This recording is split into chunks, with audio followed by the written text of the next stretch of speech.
New York, and on the new Hot 97 app. Ebro in the morning on Hot 97. Ladies and gentlemen, it is Ebro in the morning. You got the beautiful Laura Stiles. You have the amazing. Thank you. I tried to give you something today. Thanks, man. Needed an adjective for you. Rosenberg and Larry Sharpe. Ladies and gentlemen. I am here. You are running as an independent. No, don't insult me. I'm a libertarian. Libertarian. I am indeed a libertarian. I'm the libertarian candidate for governor of New York. So explain to us what libertarian is. I hear that all the time. Let me tell you what libertarian is. Libertarian is someone who says you can be as liberal or as conservative as you want to be. Just don't force others to be like you. Got it. That's what we are all about. We are all about long-term solutions, not short-term solutions. We're all about changing culture, not just changing law. Law, we have to remember something. At the end of almost every single law is a guy or a gal with a gun who will put you in a cage. And if you don't want to go in that cage, he or she is going to kill you. That means you only use law when it really matters, not just because I'm angry, not just because I don't like you, not because you should do some activity I think you shouldn't do or whatever the case may be. It's only for important things like life and liberty and property and things like that. That's when you use violence. That's when you use force. That's what libertarian's all about. And it sounds like a great I got from you. I like that. That's a big That's good. I like that. I got Well, no, it sounds great, but you would, based on what I'm hearing, it seems like more people would be for this. How come more people They don't know aren't? any better. They don't know any better. It's true. They don't know any better. The reality of it is the vast majority of people, if you actually explain it to them, go, oh, yeah, that makes sense. I get a right? All the time. It makes sense. The problem is we don't know any better. We've been taught literally for decades that the only answer is law. The only answer is force people to change. And Let it me seems be real like clear. people enjoy picking sides, too. They 100%. pick Republican and Democrat like it's Life football is team or easy. something. Life is easy when I'm red team or blue team. Life is easy. I know. I grew up in the Bronx. I know. Life is easy when it's red team or blue team, right? Because you're wearing my red jersey or my blue jersey. You're my guy. You're my gal. You're not. You're the bad guy. Life is easy. But that's not how life actually works. You know, life is gray. Life is nuanced. Nuanced. It We is. talk about Life is nuance a nuanced. lot on this program. Absolutely. And it is. And why would I be insulting you to say independent? Because I'm not independent. I'm libertarian. Independent But means you don't tell- have a party. I have So a you're party. just, it would be disrespecting the party. That's Got correct. it. That You're exists. That disrespecting already the I exists. have a party. See, I'm right? disrespectful to the parties. I'm registered independent. I love it, but that's because everyone thinks that party is team red or team blue. I'm telling you, this election, you got to vote team gold. And let me Oh, you tell guys have a color? Of course we do. Nice. Come on, now, Gotta we're a jump party. You're a in. team, so you're a team. We're a team. Absolutely. All right, But here's all the right. difference, right? If Right. right now, if you vote either team red or team blue in 2018 in a statewide election, I mean statewide, Okay. like governor, senator, whatever. If you vote in a statewide election right now, team red or team blue, nothing is going to change. His Majesty King Andrew Cuomo wins again, and nothing changes. If you vote red, the red team's not going to win in a statewide election. It hasn't won in decades. It's not going to win.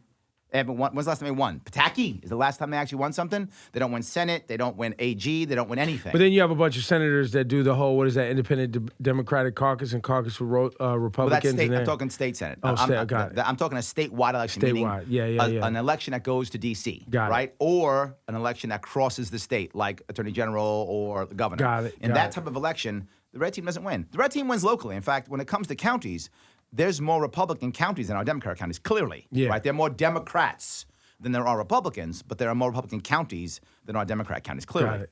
It's urban versus rural. And so your big challenge right now is, A, to get people to understand what libertarian is, first and foremost. And then, B, what are the main initiatives that libertarian My as a biggest party challenge find? is not that. My biggest challenge is people just hearing me. Got it. When people hear me, they get it, right? I've been in 2 polls. Most of the time people don't want to poll with me, right? 2 polls. I've been in the Gravis poll and a Quinnipiac poll. Okay. And what we find is 2 things. I average, as a general rule, under 20% name recognition. So most people don't know who I am. That's right. But people who know who I am, I poll at 25%. Let me say it again. If you just know who I am, I poll at 25%. So all you have to do is hear me talk, and you go, that guy makes sense. And before you know it, you hate your own team, and you wind up voting for me. So my issue isn't getting the message out. I'm good at that. My issue is getting people to hear me getting in front of right people so that people go, yes, like this, so thank you for this. Yeah, no Exactly. problem. So let's go through it. Big problems in the state of New York. Tons of them. I can go on forever. So let's start with the MTA. MTA is an upgrades, embarrassment. Let me be changes, and clear what on your this. plan is. The MTA is an embarrassment. And we are right now a hostage to the MTA, and we should be ashamed of that. The answer that every gubernatorial candidate will tell you is you have to find new ways to fund the MTA.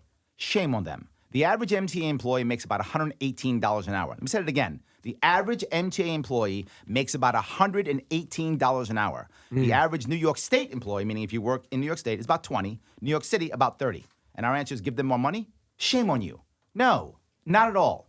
The MTA will get no more money from me, not one single dime. You will keep the budget you have, and you will fix it. And they will tell me, Governor Sharpe, you're crazy, and they will strike. And that's fine, because here's what we'll do.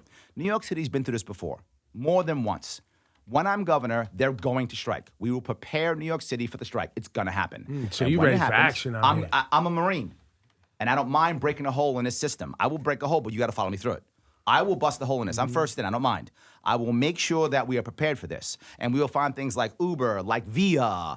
I will allow Google to come in with Google cars. Uber's going to price gouge you. Uber's going to price gouge you. Then Uber will only price gouge if we don't allow other options. Price gouging comes from monopoly, right? When we allow Lyft to be in there and Via to be in there and taxi cab, then they won't price gouge anymore, right? Not just that. Don't have cops sit at the bridges and arrest people for charging $5 to bring people into the city, which is what happened last time. Right? Don't do that. Prepare for it. If we prepare for this, the MTA will have to fix itself. There'll be no way around it. I don't have to cut anything. Any other option is give them more money and stay a hostage to a terrible system. What about people I will not who be have, a hostage. What about people who have zero other travel options? And that's my point. They'll know in advance. This won't be like tomorrow. Once they see that I'm actually going to win, we'll be ready for this. I'll prepare the city for this, of course. Now, you might say, well, is this a de Blasio issue? It isn't. The MTA covers about 10 or 11 counties. So by default, this is a state issue, right? So we have to have the governor fix this thing. And Cuomo puts it off on de Blasio because it's the easiest thing to do. Of course, because none of them want to deal with the most important thing, which is this is a broken system. The system is completely broken. Nobody wants to go to war with them. They're all afraid of losing their votes. Fine. Doesn't matter. I'm not worried about that. If I win, I win. If I don't, I don't. But if I win, we will fix the MTA. This I promise you. It may take a month. It might take that long. It's possible, but it doesn't matter. Could take longer? Probably not, because the longer the MTA strikes, the worse off it is. Because, look, I'm a New Yorker. I've been in New York City for years. I'm born in Manhattan. Here's what I know. We are resilient. We are super resilient. But you got to be ready for action. That's correct. So if it actually goes longer than a month, it's going to become irrelevant. Yeah, but most people from low-income communities can't afford to. If it strikes for a month, how are they going to send their kids to school? How are they going to go to work? What I'm telling you is we'll have an answer. We have to. The other answer, here's your other answer. If you say, no, Larry, we can't do that, you are saying, I'm a hostage. If I'm a hostage, I fight my jailer. If that takes a week, if that takes a month, I fight my jailer. Your other answer is it goes up to $5 now. $5 now is your answer? You're okay with that? If you're poor, you're okay with $10 a day to take your kid to school? No, it's ridiculous. Thank you. Plus another $5 for you to get to work in the morning? I'm not okay with that. Yeah. I'm not okay with us paying more and more money to basically the mob so that they can give us horrible service and laugh at us and treat us like garbage when the trains fall, right? Trains fail. Trains fail every day in this city. And nobody does anything. And no one does anything about it. Why? It's a monopoly. Didn't just the other day, they didn't even communicate that the train service was Why Yes, on bother? Monday. What are you going to do? Nothing. Because you're afraid. What are you going to do? Because you're afraid. I'm not afraid. Larry, you're hyped up off this MTA. We will break it. The state is broken. And we have people who are saying things like, well, we'll tweak this or tweak that, or the worst, we just need more funding. That's embarrassing. We have a $170 billion budget. $170 billion budget. Florida has more people than we do. Their budget's half. We have counties in this state that are one-third of Medicare, one-third of Medicaid, with a dwindling population, a rising tax bill. You don't have to be a math genius to figure out this isn't going to work, right? This can't work. It's not sustainable. Over 100,000 New Yorkers leave this state every single year. About 1 million since His Majesty came on board. 1 million New Yorkers leaving. Why you keep calling him His Majesty? Because he thinks he's a king. Cuomo. He does. Of course he does. He's King Andrew. Of course he is. Why do His you feel father like was that? king, and now he's king. Long live the king. Got Of it. course he is. Has His Majesty done anything that would show that he actually cares about the people? Look, none of you can even answer. Thank you. Recently, he's been trying to make an effort on the Puerto Rico. Oh my God, he's issues. gone to Puerto Rico after being there for 8 years, and we have New Yorkers, literally New Yorkers, who can't pay their bills, and he went to Puerto Rico. Let me ask you a question about why is he in Puerto Well, Rico? Yeah, Also, but you have to. Are you suggesting that he shouldn't do that? Yes, that's what I'm suggesting. Why are you in Puerto Rico? But at the same time, because if you are governor of New York, Yep. you have constituents here who have That's care a important, lot sir. about Puerto Rico. So do people in Connecticut, so do people in New Jersey. Puerto Ricans are all over our country. Does that mean every governor should be running to Puerto Rico? No, of course not. Plus, he goes there 4 or 5 times. Let's be clear about His Majesty. He has over $30 million in his coffers right now. His nearest competitor has about $1 million. Well, I think you should be more specific because I don't know if this is public information, but the money that he has was contributed to him by the same vulture venture capitalists who are taking advantage of the island of Puerto Rico. Yes. So the more that he can quell kind of like that blowback of Puerto Ricans knowing what's actually happening to their island The more you and take the making it money from look people. like everything's cool, it takes the pressure off the people taking advantage of the But island. hold on, he's got over $30 million, right? And his nearest competitor has about $1 million. He's winning in every poll, and he's the incumbent. Why is he raising money? Yeah, why is he raising money? You have 30 times your competitor. You're winning in every poll. You're the incumbent. Why? Because he's running for president. That's why he's in Puerto Rico. He's saving money. He will write his check once he's done. He'll take that $30 million, write a check over to his presidential campaign, and run for president. He's taking New York people's money right now under the guise of running for governor. He's not. He needs no more money, right? Again, 30 times his nearest competitor, winning every poll, and the incumbent. You don't need any more money. He's still raising money. Why? So you can write that check over to become president. He's running for president now. That's why he's in Puerto Rico. If I believed he actually cared about Puerto Ricans, I'd be quiet. He doesn't. That's fair. No, I'm not saying. By the way, I'm playing devil's advocate. I'm not Yes. saying that you're wrong for feeling that way. Yes. What skill set do you have? What experience do you have that should make people feel confident about Larry Sharpe, I the love this governor? question. Oh my God, I love this question. People say all the time, Larry, why should we vote for you? You don't have any government experience. That's the reason to vote for me. That in itself is the reason to vote for me. Just for that. This state has been in decay for decades, and the people who are running on the red team and blue team are literally career politicians. That's all they've done. If you like what New York is and you're happy with how they pushed out cryptocurrency, pushed out hemp and marijuana, still trying to push out Uber, tried to push out Airbnb, tried to push out everything new, all new money to only keep old money in this state. If you're happy about that, if you're happy about seeing how much money we're spending and getting terrible results, if you're happy about an education system that drops over $20,000 per student and still we're not even above average, if you're happy about that, Cuomo's your man. Awesome. The system's been working for you. If you're not, you want someone who's not part of that system. But that isn't enough. I'm a business guy. That's who I am. I spend my time helping businesses out. Not anymore. Now I'm campaigning, losing money. But before I was doing this, I was actually a consultant. I train people. I train companies. I have customers like Estee Lauder. I've like Models is my customer. I do with individuals. I've taught in different colleges. So I've you're taught a at Baruch. business owner. I am. Yeah, 14 years. And, Absolutely. And how would you? And I've taught in college. I've taught at the graduate level of Columbia and Yale. I've done a lot of stuff around here. And I understand what's happening in the private sector now, so I can bring that to actually the government to make it actually more efficient. And that's the point. So how would you confront corporate greed in our state? It's a great question. There's a lot of the number one issue is the less money Albany gives out, the less corruption there is. Right? So we have to get rid of these economic development corporations, which are all over the state. They decide where money goes. So basically, Albany takes all the money, holds on to it, and says... Tax money. Yes, takes all the money and says, you know what? Who does what I want to do? You do it? All right, here's my money. Oh, no, I don't like you. Oh, you know what you did? You gave me a bunch of money for my campaign. You get money. So it's literally corporatism, right? As I take the money and I give it out to people who I want. But here's how Cuomo does it very well. He's very good at this. He's created all these boards, all these authorities, all these corporations, and then he doesn't actually do it. What he does is he then puts people on the board. Now, you can do your own homework on this. He's raised about $800,000 from people who he's put on boards. Here's what he does. There's a problem with cigarettes. There's a problem with computers. A problem with X, Y, and Z. Here's what I'll do. I'll make a commission.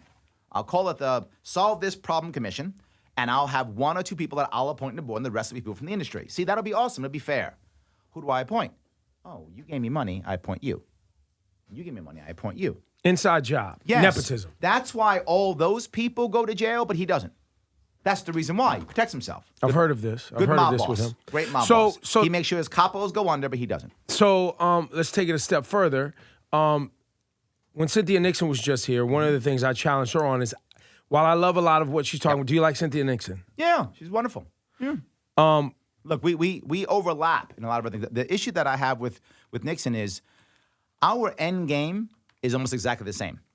The problem is the way she wants to get there is impossible, can't work. Well, see, that's where I wrong, challenged it her. I doesn't said, I work. don't think you can get done what you're Yeah, it's trying to impossible. get done. You can't just say give them more money. That's the problem. You have to actually change culture. Well, and If see, you're a I'm going to business owner, challenge you and change say color. the same thing. Sure. I don't think that New Yorkers are angry enough in mass for them to hear what you're saying and be brave enough to confront the challenges that you are pointing out and giving you the time to do it. Sure. Let me give you two things. One is what you just said is, Larry, can you win? Yeah. You just asked me. Yeah. And the second thing you asked me is, Larry, if you win, can you do anything?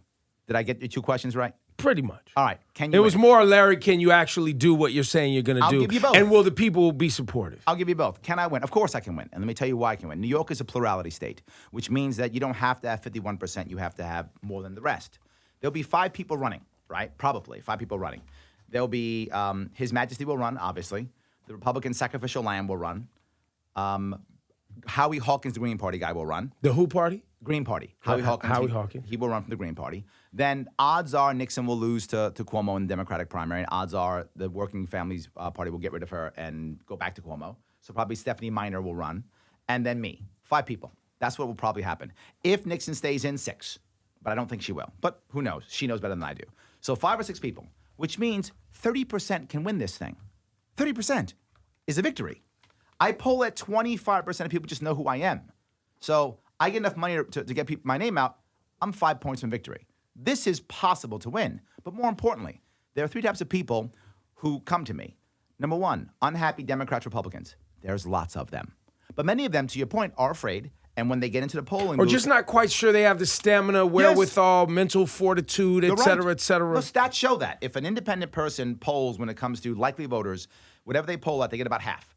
Right? So if 10 people say they're going to vote independent in any way, shape, or third party, about half go back to their old ways. You're right. That happens all the time. But that's just one part of who I need to get. The second part of people I need to get is those people who don't vote. I don't know if you know this, but 70% of New Yorkers don't vote. It's huge. Now, Bernie and Trump both taught us this in 2016. If you can get people who don't vote to vote, you win. The average person who votes often, if you vote all the time, you usually vote because of fear, right? I'm afraid of the other guy, so I vote. Right? I don't want Hillary, I vote Trump. I don't want Trump, I vote Hillary. That's the most common way most people who vote often vote. That's not a 100% rule, but it's a good 80, 85% rule. But if you want people who don't vote to vote, it's hope, right? Trump gave the right hope, Bernie gave the left hope. The Democratic establishment was so broken that Bernie wasn't their nominee. He should have been their nominee because he was the hope of the left. It should have been hope versus hope. It wasn't hope versus hope. It was hope versus establishment, and hope won. Ocasio-Cortez, hope won. Hope often. Obama, You like hope, Ocasio-Cortez? won. She's my congressperson, believe it or not. She's mine. I live in Astoria. She's literally represents me. She'll be representing me. You voted for her? I did not. I'm not a Democrat. Got it. Yes, I'm libertarian, so I didn't vote for her. So was there a libertarian candidate there? There was not. No, we don't So- have libertarians in every So county. are you the type of person that just because when it came down to it, I don't know the rules, I'm not familiar. No, I but couldn't vote for her. You can only Right. vote for if you're Democrat. I'm Got not it. a registered Democrat. I could not vote for her. Got it, because So it I was a could not vote. primary. It was a primary. It was a primary, that's right. Yes, I could not vote for her. So talk let to me. Let's let talk. me finish my point real fast. Well, I hang just- on. I'm gonna- you you want me make to great show points. you? No, but you make great points. You make great points and you sound good. But Well, I like that. You gave me a butt, and that's not good. Keep going. well, no, but the but is because you were going to continue to make great points because you do a good job. That's what I do. The but is what are the human elements of who you are? Because I think what is coming across in this conversation is you're very buttoned up and you know how to go to war. I do. You know how to deal with what's correct. ahead of us. But a lot of times, and you know this because it seems like you've studied it, people want to know about the guy. Sure. You're a married man. You have kids. You're born in Manhattan. I am born in Manhattan. I was adopted. I'm 50 years old, so this is the 60s when I was born. So I was born in Manhattan. I was adopted by a biracial couple. They brought me to the Bronx, Yankee Stadium, Yankee Stadium. I grew up on Walton Avenue, Hunsley First Street. So my religion is the Yankees, yes. So yeah, when I was 7, I thought I was going to be, I was going to go to the World Series with Reggie so you Jackson. play a little baseball. Used to, not anymore, but I used to. I threw out a first pitch upstate Utica Blue Sox, and yes, I threw a strike. I'm 50. I can still throw a strike. There you go. I respect So yes, So anyway, and it's on YouTube if you want to watch it. No, not so much. It is there. I'm gonna check it out. It is there. Not Yes, so much. It is. Anyway, so You seem like you have a sense of humor. I do. So I was Tell any born- dad jokes? I have lots of dad jokes because I'm a dad, right? When I was about 11, my parents moved out to Long Island, and I grew up as a teenager in Long Island. My father died when I was 12. That was sorry to hear that. devastating for my family. My mom's was an immigrant, and all her family was in Europe, and my father's family abandoned us, so we were lost. I was 17 years old, very unhappy. I joined the Marine Corps. So I ran off to the Marine Corps. I spent 7 years in the Marine Corps.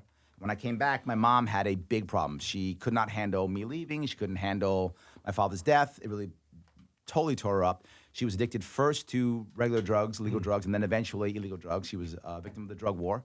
She was a felon. I pulled her out of prison. She literally had 2 garbage bags in her hands. That was what she was. That's what was left of her life.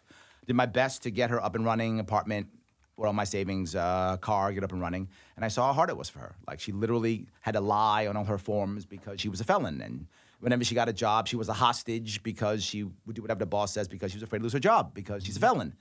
So because of that, one of the reasons why I started my own business. This is her, me, and my step-pop. We became truck drivers. We started our own trucking business, and I didn't want my mom to be a hostage anymore.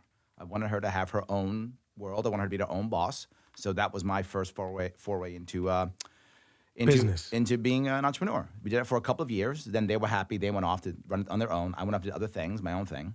I did several sales jobs. I sold almost everything. I sold everything from cars to books to everything you can imagine. I sold mattresses. I sold everything. Then I decided to start my own business and did that again. And that did not go well. I sold that one off. Then I had one more job. Then I started this business. And I've been in now for 14 years. I have been a consultant, a trainer, as I said before. That's what I do for a living. I've been in office in a public company twice, and that's what I do. Now, while that was happening, I got married. And now I met my wife in high school. We were both in high school in Central Islip. I was 17, she was 16. I thought she was the greatest thing in the world. She thought I was some guy. That's it. She was not impressed. I was just some guy. So I was wooing her, trying to get her to go out with me. She wouldn't. Then I go Did you off to write the her Marine love Corps. letters? I did. I was in the Marine Corps, and I was writing notes from overseas. I sent her gifts from Gifts. overseas. Absolutely. I was trying to woo her. Wait, let's go over gift ideas with the gurus here. What was one of your gift This ideas? was 30 years ago, so All I right. don't know if this is Let's still hear a going to gift play. idea. But my gift idea actually, I sent her a kimono from Japan. I was in Japan. that's I sent her a nice. kimono. Actually pretty good. Yes. Yeah. Not bad. Which, by the way, when I saw her years later, she still had. Okay. Okay. the kimono. Pretty She kept good. it, yes. So, so I was doing that kind of stuff, and she goes to college. When she goes to college, she writes me a note saying, "Hey, Larry, I'm in love with some guy in college." I thought, no. Crushed "All right, you. that's Crushed it. you. I'm done." So I go off to my own world. I figure I lost her and move on. We don't communicate anyway for about 11 years. 11 years later, I get an email. This is AOL days, right? I get an email from AOL. Yeah, I told you I'm 50. It was AOL. It's fine. It's Yeah, fine. so- you probably still have that same AOL account. She still does. I don't. She still has it. She still has the same one. Yes, she does. So literally, you get all everyone's email address is literally in the copy box. She sees my email address. She responds, "Hey, is this Larry Sharpe from high school?" I respond, "Yeah, when we're going out. Next week we go out. Next year we're married." See, That and was I'm glad 16 you years told ago. me that your Wow. response to her was, "Hey, when we going out?" When she just said, "Hey, what's going on?" You're very direct. I am. You're very direct, which could be true. off-putting for some people because a lot of people are used to being dealt with kid gloves, and that's why I wanted to hear the human side of you because you're very like, "Look, here's what we need to do. I'm ready to go Yes. forward. Why is this guy doing that? Why is this guy doing this?" And I think that one of the challenges in people getting to know you is the fact that you are so. It is what it is. It's cut and dry. Well, here's what it's a done people deal. want more than anything, though. They want strength. People follow the bold, even off a cliff. Yeah, People follow we're the watching it bold. with Trump. Yes, absolutely correct. Yes, they follow the bold. He bullied his way to an election by seeming strong, if nothing else, by seeming strong. I mean, But he's funny. Look, we've even said on this show as much as we don't like him. Yep. If he wasn't the president and scary as shit, we would be like, this guy's You'd funny. be watching The Apprentice right now. Yeah. Well, no, he You'd does be a watching The stand. He Apprentice. does a stand-up routine in stadiums, For 70 minutes. He can do improving for an hour. Yes, I know. Believe it or not, I do the same thing. I spoke to I St. actually, Lawrence College for 4 hours. I actually do believe Yes. that. Yes. You should scale it back from 4. That's a lot. Four's a That's my lot, highest. bro. But usually I do about an hour, hour and a half. The problem Okay. is that the state is so broken. The state's so broken, I have too much material. I'm not even joking. And it's not even funny. It's not, no. Well, I try to make it funny, but it's bad. I mean, we have a family court system that's so broken, it's destroying men No, it's across crazy. the state. And no one talks about it.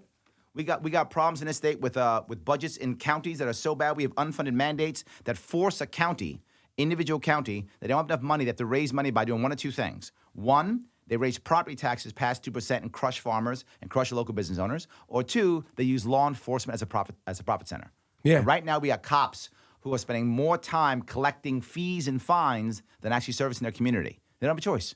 This is what happens around this entire state. You see it here in New York City with the state police. You see it all the time, but you see it upstate like there's no tomorrow. These are so many problems that are popping up all over the place. We have so many issues. Education system that's so broken, and all we ever say is let's keep funding it. And it's so bad and so backward, it shouldn't even exist anymore. It's so bad. We have so many problems. When it comes to education, talk about your concept, that K through 10 concept that you Yes. have. Because I see people love it, and I see people. The people who hate Not it don't get it, understanding. or Yeah. they're administrators. One or two. Or they're in the teachers union. No, They teachers love love it. me. Administrators don't. Got it. Teachers ask me all the time. They come to my events all the time, right? I do at least 30 events every month. I'm actively campaigning. At least 30. At least 30 every month. Wow. I am everywhere. I am always out there. Look at my Facebook page. You'll see it. I mean, I list all my events. I'm everywhere. So I lost 50% of my income last year doing this. I will lose 75% this year because I can't work, because I'm literally traveling the state. I'm the only candidate right now who will go anywhere all the time. I go to fairs, county fairs. I shake hands, kiss babies. I take any question. You see me any notes here? I got no notes. I just talk, right? Doesn't matter. Everywhere I go, it's what I do. So I don't have a problem with this, but I'm losing a lot of money doing this because I believe in New York. I care about New York. It's a diverse state. It's a wonderful state. It can be fixed if we turn it around, but someone's got to actually do it. So when I do these big events, teachers all the time say, Larry, how are you going to help me? And I say, here's how I'm going to help you. Two things. Number one, I'm going to get rid of a bunch of your administrators. A bunch of them are going away. We have districts now that have more administrators than teachers. Wow. That's embarrassing that exists. Has to go away. And that comes How does that even happen? because we have unfunded mandates from both the state and the federal government that give us money, right? And because we want to get the money, we have to follow their rules. All of it comes with strings attached.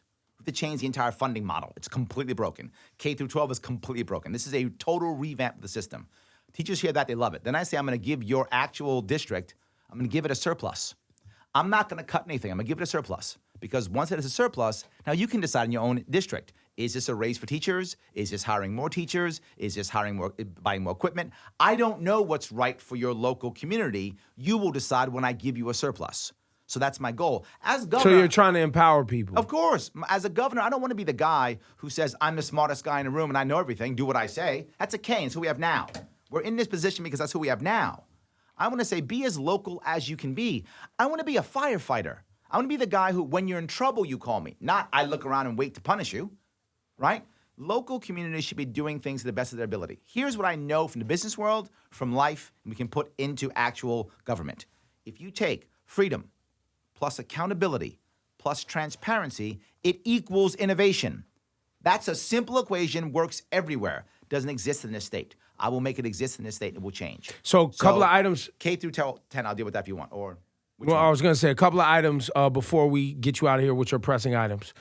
Prison reform. Yes, 100%. My father used to be a CO, Rikers Island, so I completely understand the CO problem. And my mom was a felon, so I understand both sides. And of this. what would you do? First things first, we're making a huge error by making black and white thinking. And the black and white thinking is everyone in prison is a victim. Not true. Everyone in prison is evil. Not true. There are people in prison who should be in prison, and I'm glad they're in prison. There are people in prison who made a mistake and deserve a second chance. And there are people in prison who shouldn't be in prison. The problem is I don't know which ones are which. You know who does? Corrections officers. And we ignore them. They deal with them every single day. I meet corrections officers. I visit prisons. And what I hear every single time from corrections officers are, I got 12 years left, I got 5 years left, I got 7 years left. All they want to do is leave. Yeah. That's it. They hate what they're doing. First thing we have to do is make sure the corrections officers are part of the solution. And a great example of this is what's happening right now in Massachusetts, a place called the Humvee program. The Humvee program is where they take 2 COs and a bunch of volunteers to take people out of the prison who are all former veterans, put them in the same community, and then try to make them, set them up so they can support each other and then get out and get back in action. The recidivism rate in Massachusetts is over 70%. This program, under 5%. I want to bring that to New York State as what I'm calling CRU, CRU, Community Reform Units. It's any community, whether that could be gang members, people who've been gender issues, anything. I don't care what it is. The COs will help me to figure out what are the right groups, and 2 of them will come up and fix this. And you might say, well, do COs want to do this? Yes, they do. Some COs just want to be prison guards. That's fine. But some want to actually make a difference. Let them begin to learn the new skills and actually help people and begin to get people back into the system with a real second chance. I saw my mother. She had no second chance. It wasn't for me. She'd been in trouble. Where are you at with cash bail and the bail? Yeah, this is the idea that we still have cash bail is embarrassing. Again, this is a terrible idea. If someone's actually a flight risk, if they think that they're actually a flight risk, no worries. Put an ankle bracelet on them. Done. If you really believe someone's a flight risk, put an ankle bracelet on them. There's no need for cash bail. Not required. Wages. Wage increase. Why in the world is state government deciding how some restaurant pays its people? Why is that even a thing? That's embarrassingly bad. When we start deciding who gets tips and who doesn't get tips and how the tips get paid, we're going to do two things. Number one, a bunch of people are going to quit those jobs. Big business will win. Big business always wins. Remember, who writes regulations? Corporate lobbyists. Always remember that.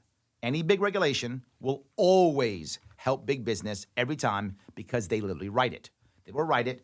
All the chain stores will win. All the small mom and pops will die off. That's how it's already been working already. And when the chain stores win, here's the next thing. Once they get what they want, what's going to replace the server? The kiosk. They will crush the serving industry. If we don't stop this, the serving industry is finished. It is a terrible idea to tell employees what they have to pay people. Instead, let people have collective bargaining. Let them decide, we're not going to work unless you give us X, Y, and Z. Let's encourage employees to collectively bargain so they can get what they want. That makes sense. And minimum wage, what are we doing for minimum wage in New York State right now? What's our minimum wage? I think it's 11 something now, going to 15. When does it go to 15? Is it 2019, 2020? Something like that. And how does that, in your mind, because I think that basically big business is going to keep their margins high. The CEO's obviously not going to lose money. And they're just going to hit the people. So the wage, it's a wash. Look, let me tell you what the actual answer is for that. If you keep raising minimum wage artificially, just saying $20, $15, you see it already. The answer is kiosks. They're going to get rid of people. It's already happening, right? And in fact, I don't know if you know this, in Europe right now, McDonald's has bought machines that make the hamburgers. It's already happening. The more you push business, you are correct. Remember, the politician thinks that they're the right person, the smartest person in the room. They're not, right? The business lawyer is the smartest guy in the room. He always finds a way around the rules, or he writes them himself to make sure there's a loophole, and he gets around it. I want to change culture. I want people to know that there are better ways of doing things. You want to help people in poor communities? Number one thing you want to do? Get rid of licensing. There are licenses to braid hair, licenses to walk dogs. Why in the hell is that a thing? Well, it feels like it's worthwhile to have that be a thing. Not at all. You are completely wrong, and here's why you're wrong. Okay. You believe... As a dog owner, I definitely want someone who would want to have... No. Let me tell you why. Knows how to handle an animal? Yeah, I think that makes sense. Then, you know what? I have an idea. Then don't use that person. But why would you stop the person from being a dog walker? Because they feel like the license makes them... Well, I didn't say go prosecute people who don't have it. That's what licensing is. You see, there's a difference between standards and licensing. If you want to say the government has a standard that it believes is the right standard, and that you have an option to take that standard or not, and take a stamp or not, totally agree. Got it. 100% You're yes. saying, but the fact that the law exists means that if you try to do it without it, bingo, now you get in trouble. Who is the person who starts a dog walking business or does a hair braiding business? It's someone who's not making a lot of money. Yeah. Right, Someone who either maybe their job went away, maybe they lost it, maybe they're a stay-at-home mom, maybe their kids just left the nest, they want to start something new, maybe they have a felony and can't get a job, and we're punishing them. And these are all written for safety, so we can punish. It's not safety, my friend. No, there's no, I know how to handle a dog. None of that exists. Check any of the license. It's just for control. You mean it exists, but not in their ability to get the license. Right. What I'm saying is, if you get a license to walk a dog, you don't have to take a special class to be a dog You just got to whisperer. pay a fee. You just got to pay a fee. To not get in trouble. That's Gotcha. correct. Got it. I hear Which you. is Same just with hair bribery braiding. and it's a barrier It's a to entry for racket. the poor. It's a racket. Thank you. It's It's a racket. another way of raising money. It's law enforcement as a profit center. It's morally wrong. When I was a kid in the Bronx, we had guys who would be on a stoop and gals would be on a stoop who would braid hair for money. We had gypsy cabs. We didn't have Uber back then. We had gypsy cabs. Guy had his car. He painted one door different color. That's how you knew it was a gypsy cab, because one door was painted different color. And you get money, he'd drive you around. We had guys who would be out front, and they'd literally be banging out cars. Cars used to be made of metal. So they'd be banging out cars, right? And they'd be repainting cars. They would make money doing that. You can't do that now. You want to help the poor in this state? Get rid of all these unnecessary licensing, all these unnecessary regulations. You'll help them out. They'll start doing what they need to do. How do I know that? I saw it in my community 30 years ago. It will happen again. That's how you help people. not by raising minimum wage. Well, I don't want Larry, people at here's the minimum deal. wage I like what jobs. you're saying, but you can't just yell at Rosenberg. All I just did, though. He Sorry. yells at yell at everyone. him. Yes. He's a yeller. He's a bit of a yeller. He's Yes. I mean, look, you got a laundry list of things that you got to. By the way, my people God, like so yellers. many. Trump's a yeller. Bernie's a yeller. Look, I'm We're all not saying yellers. it's a knock. I'm We're just all saying yellers. these are things maybe that's going to help people digest what you're saying. His name is Larry Sharpe. Larry Sharpe with an E. Yeah, The Sharpe with stands his E for on the end. electable. And forget that. I salute you, but I do want to warn you. I don't think people are ready to do the work that you're asking them to do. I like you, and I like what you're saying. Does that mean you're going to vote for me? Yeah, I might. If you I make, like that's I what I'm might. hearing. I might. That's I what I'm might. hearing. He's in the Let's go with I conversation. might. He's in the I like that. conversation. I probably will because you yell at Rosenberg. I love that. So I gotta yell I'm more. for Okay, that. gotcha. I'm for that 100%.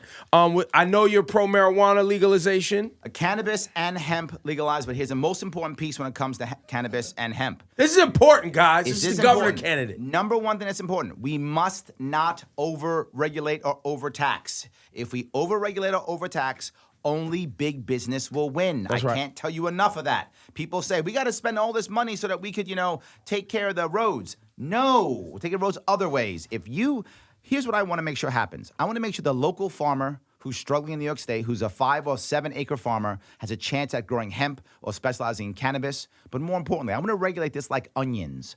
I'm not joking, like onions. There are a lot of New Yorkers who have chronic pain. And right now they have 3 options.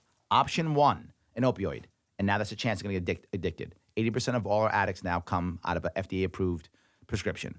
Number 2, they're gonna smoke weed at night in their home, afraid they're gonna get caught. Right? That's gonna happen. That happens. Everywhere I go, someone says that. Larry, I smoke weed at night just so I can get to sleep because of my pain. Or option 3, suffer. I don't like those options. How about instead, you don't have money? I have an idea. Grow your medicine in your backyard. How about that? I'm okay with that. I don't have a problem with that at all. Marijuana is a plant. Grow it if you want to. So yes, absolutely, let it go. I don't have a problem with that at all. Regulate like onions. 100%. Larry Sharpe is his name. Thanks, Larry. Libertarian. Give it up for him one time. And at Larry Sharpe on the... That's correct. And Larry Sharpe for New York Facebook page. There you go.